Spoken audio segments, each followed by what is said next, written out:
The market is on a rise right now, which is awesome if you've got some cards on your transfer list or your club and your squad, because they're probably making you a little bit of coins right now. However, the market also rose quite a bit earlier than what I was expecting. I told you guys I'm expecting it to rise on Monday and then more on Tuesday, and then we'd sell sometime around then. However, it started rising on Sunday, and I'm going to tell you why in this video.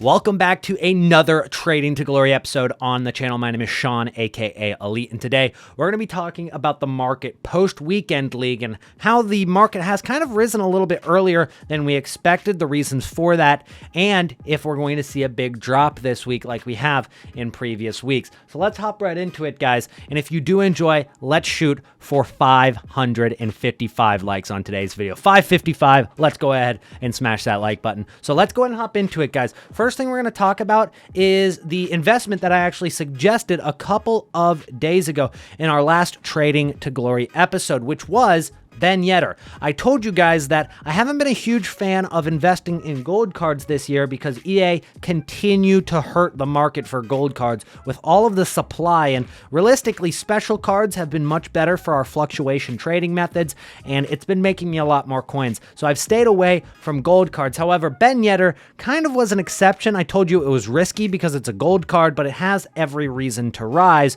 after Weekend League is over, and the reason for that was red picks. Everybody might get a Chalmani in their red player picks. In fact, I actually had a choice for Chalmani, and it was also in the pick that I had with Kyle Larin, which, by the way, I'm going to be uploading a rewards video later today. It'll be a double upload, and you'll get to see my 100K pack, my Team of the Week pack, my red picks, all that good stuff. Trust me, you don't want to miss it. That'll be later today. But Ben Yedder was about 23,000 coins. And I thought, you know what? This card, it's been on a downward spiral, but generally on some days, it starts to recover or at least stay at the same price without dropping, like most other cards have been. And with people getting Chalmani, they're going to need to link it to somebody. And with him being a hyperlink, I thought that would be a pretty good card to pick up. In fact, he's gone up over 3,000 coins, and at one point he was at 28.5k today, which is when I sold my 7 Ben Yedders that I had invested in for about 23 or 24k. But I also had gotten him with a Hunter card on it, which I must remind you is a much better way of investing, guys, because so much profit can be made from chem style trading alone, but adding it to your investments is going to make it even more profitable. You can get these cards right now for $27,750 if you were lazy and just picked up the cheapest one. However, most of the time it doesn't take very long for one to get listed with a Hunter card at the price of what his normal card sells for without any cards like chemistry styles or position changes or contracts added to it, which is going to lead us into the next segment, which is called Tech Avion Trading. It's a French term. I think it means something with airplanes or flying. I don't know. I don't speak French, but it basically means you're adding a couple of things to a card or already have a couple things on the card, which makes it more valuable. So that Ben Yedder that we were just looking at could maybe be position changed to center mid or CDM, which might make it easier for somebody else to link it with the squad builder that they just built. Maybe they have Ben Yedder linking to Teo Hernandez at left back and they need him at CDM and they'll switch it in-game with their tactics. Well, adding a Hunter card to it also adds value, and then maybe adding 99 contracts to the card will add its more value as well. And let's be real, you're not doing anything else with those contracts. You've got plenty of them, all right? And what it does is it makes the card look a lot better. It makes it look more appealing, and you've got to do this to good cards. You can't polish a turd and expect it to sell for 20,000 coins. You've got to do it to a card that's actually got value, like Ben Yedder. And please note that the Xbox prices are quite different on some of these gold cards. So if you're seeing Ben Yedder for 27k and you look at him on Xbox and he's 13k, just understand that the prices might have quite the disparity, but the fluctuation will not have any disparity. If Ben Yedder rises on PlayStation, it's going to rise on Xbox. It just might be from 13 to 15k on Xbox, while it's from 24 to 27 on PlayStation. Kind of get that? The fluctuation's the same, the prices are different, and I'm not going to lie to you, I have no idea why the prices are so much different on certain consoles, because when it comes down to it, there are certain cards that are more expensive on PlayStation and not on Xbox, and some that are more expensive on Xbox but not on PlayStation. It blows my mind sometimes because I think it might have to do with their rating and the supply because there's so many more people playing on PlayStation. So that might be the reason for it, but it's not that important for our trading. I just wanted to remind you guys of that. But when you sell these cards that might be a Ben Yedder with a Hunter card, but also has him position changed to CDM and has 99 contracts, well, it's going to make it very easy and tempting for a lazy buyer to pick him up. So you might be able to sell those cards for 31 or 32,000 coins overnight if you just list them for 12 hours. Now, some traders say, well, I don't think you should list a card for 6 to 12 hours. Just continue to list it for 1 hour each time, and they live by that, and it works. That's totally all right. If you're actively on the market, there's no reason to continue to list it for 12 hours when you can just relist it for 1 hour, I guess, because more people will see it expiring, etc. But if you're going to sleep or you're not going to be on the market for a few hours, kind of like I was today, there's no reason not to list it for 12 hours or 6 hours or something. I list cards for 6 hours overnight all the time when I go to bed. So I would be kind of a hypocrite to tell you not to do that. And in fact, I think that's one of the best ways to sell cards with Tech Avion. So if I have this Al Jabir, I might be able to add a couple thousand coins of value to the card just by adding a Hunter, by position changing him to center attacking mid, or maybe going ahead and adding 99 contracts to it. You also have to consider the reasons that a card would get added value. If Al Jabir is linking to Anderson Talisca is already in that center attacking mid spot, depending on the formation. So you're not going to want him at center attacking mid, maybe at CDM, maybe at striker. Keep him there. That's what I'm doing with the fluctuation trading with him. And by the way, we're over 2 million coins once we sell those cards. So that's a big milestone for the Trading to Glory series. Make sure to drop a like on the video for that if you haven't yet. 555 likes. That's what we're going for. And don't stop at 555 if we get there. Let's keep going. If we hit 555, we go for 5,555, which is totally not going to happen, but we can always dream. Nonetheless, guys, those are some trading tips to make sure that your cards sell for a little bit more than what they actually go for. So you can take that Ben Yedder that you got for 23,000 coins, sell it for 31, even if it's only going for 27. You understand? So that is one of the best ways to get your cards to sell. But let's talk about why the cards rose in price so early. Well, FUT Champions this year only has 20 games, and when you're accustomed to 40 games or 30 games like we've seen in the last few years, well, you finish that pretty quickly, and given the fact that it was the first weekend, I'm sure a lot of people were eager to get their games in, so a lot of people finished by Friday, and most of the other people finished on Saturday. I finished on Sunday. I actually got 12 and 8, and you can check out the reward video later today in the double upload. But a lot of people finished on Saturday, so they sold their teams on Saturday, and the market dropped at that point. And then once it got later into the day on Saturday, and then on Sunday, the market was rising a bunch. So we saw everybody get their 100K packs and their Team of the Week packs a lot earlier in the weekend than I was anticipating, because normally most people get their stuff on Sunday, and that's when they open. So that's what I was anticipating, and that's why I was late to getting in on some investments. The only investment that I had was Ben Yedder, and I ended up selling it for a little bit of profit. So I was pretty liquid, and I didn't get in on this market inflation, which sucks. I definitely missed the boat, and hopefully you didn't, and you caught on to that early enough. I was out all day today, so I didn't really catch on to it until I got home and saw Ben Yedder was 28K, and I was like, okay, well, I have 7 of him. That's great. Wish I would have bought in 70, but 2020 hindsight, right? So I think that's the biggest reason that we saw a drop in cards on the Sunday morning and Saturday night, as opposed to Sunday night and then rises on Monday and Tuesday. However, as we go into this week, Monday and Tuesday, is there any reason for these cards to drop in price? Well, there's really not. If we take a look at the FUTBIN graph of a lot of cards, we can see that Thursdays are actually the day that cards end up dropping the most each week, and I think it has a lot to do with the fact that you've got marquee matchups on Thursday. If you take a look at this graph and you see some of the biggest drops, most of those happen on Thursdays, okay?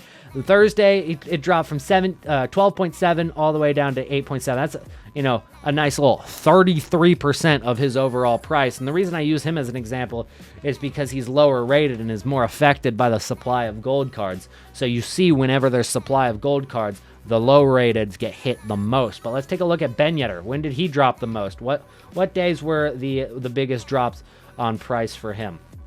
There was a Saturday. Let's see what Thursday was. It dropped like 3K on that Thursday. But you can see it rose Monday, rose Tuesday, settled on Wednesday. Actually rose a little bit, dropped on Thursday. That's when he stopped rising.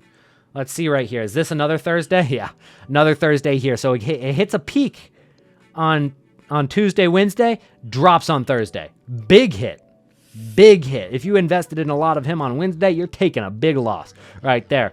And then kind of drops a little bit through the next couple of days as more people open their packs. And you also have the OTW promo taking a hit on the price. And then he settled at 25, hit that 23 mark that we were talking about yesterday, where we picked him up at. And then he rose all the way up to 28,000 coins. Over the last hour or so, he's dropped down to 26, 27.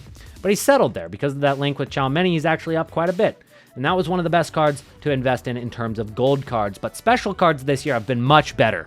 They've been really fluctuating in a good way to where it's easy to determine what their low point and high point is. While if you're looking at a graph like Erling Haaland, guys, and you're seeing a card that continues to drop, it's very hard to find that point where it makes profit for you. You can see on this daily graph, I mean, are you going to buy on this Sunday and then sell on the Monday perfectly? Well, maybe, but it's very tough to do so because every single other day that you invested in him, well, you're losing coins. He literally hasn't risen over the course of a single day. And if you're trying to do a fluctuation trade on him, well, it's a little bit more difficult because he's dropping overall. So you've got to be able to have the ability to buy at his low point, sell at its high point, and then sell before it drops down again because it happens so quickly and so extremely. I mean, look at that. You're fighting a downhill battle, and not in the metaphorical way, in the literal way of the graph is dropping, the price is dropping, and it's not a good thing. So it's not a very good way to fluctuate trade with a card that's only been dropping in price, and that's why it's so dangerous to trade with some of these gold cards. I mean, he's 88 rated. He shouldn't be affected by supply all that much, but damn, he drops like crazy. So be careful when you guys are flipping these cards, and make sure you're taking the profit when you see it. Even if you think that, yeah, on Monday and Tuesday, theoretically, the cards should not drop. In fact, there's a lot of reason they should rise a little bit more. But if you have that Ben Yedder card at 23 and you invested in him, GG, we made profit, but take it. Take the profit. Because what happens if EA... maybe on Tuesday, we see starts in 2 days in 22 hours. Boom, new promo. Maybe it's something Halloween related, which I don't think will start until like the 22nd of the month, because if they're going to drop a Halloween promo, it'll probably be out for 2 weeks, just like every other promo they've been doing, Team 1, Team 2, and then it would be throughout Halloween, and we'd have that promo, which would make most sense. But what if they do? What if they do drop another promo on Friday after Ones to Watch Team 2's out of packs? I mean, they have been doing a lot of nonstop content, and if they do that, well, you're going to see panic selling, and boom, that price drops a ton. What if they drop a really good daily SBC? Because Ones to Watch is currently out. It's a promo, and they drop a daily SBC with a tradable 35K pack out of an SBC that costs you 7K to do. Well, everybody's going to do that, and they're all going to get tradable cards, and every single gold card and every single card in the game that is in packs is, essentially 99% of them are going to drop in price. So you're not going to be wanting to hold throughout that. In theory, nothing should happen. But if you've got the profit right now, take it, and let's move on to something else, because you don't want to be holding onto something past 6 p.m. UK when the content drops. You're just not sitting on a good investment anymore. It's going to be something that is going to end up losing you coins after you could have taken yourself 4 to 5K profit. And let's talk about opportunity cost as well, guys. If you've got that profit right now and it's 4,000 coins, and then if you wait another 48 hours, it makes you 5K, is it actually worth holding on to it for another 48 hours, or do you want to use those coins as an investment on something else that's going to rise even more? That's something that you got to think about. So that's my opinion on the market in the next couple of days. I don't think you should be holding on to anything past Thursday. That seems like it's becoming the day to buy cards, or at least the day where things drop in price quite a bit. And that's weird because in previous years, Thursday was always sell day. It was always the day that cards rose the most in price because you had FUT Champ rewards, and then you had FUT Champions dropping later that day, Div Rival rewards. So much buying power was added into the game, so people were expecting a market crash, and then they all went and spent their coins on Thursdays, and that was the time to sell. It's not that way anymore, guys. It's different now. It's quite different. So we see ourselves a little bit of a rise in price on Sundays.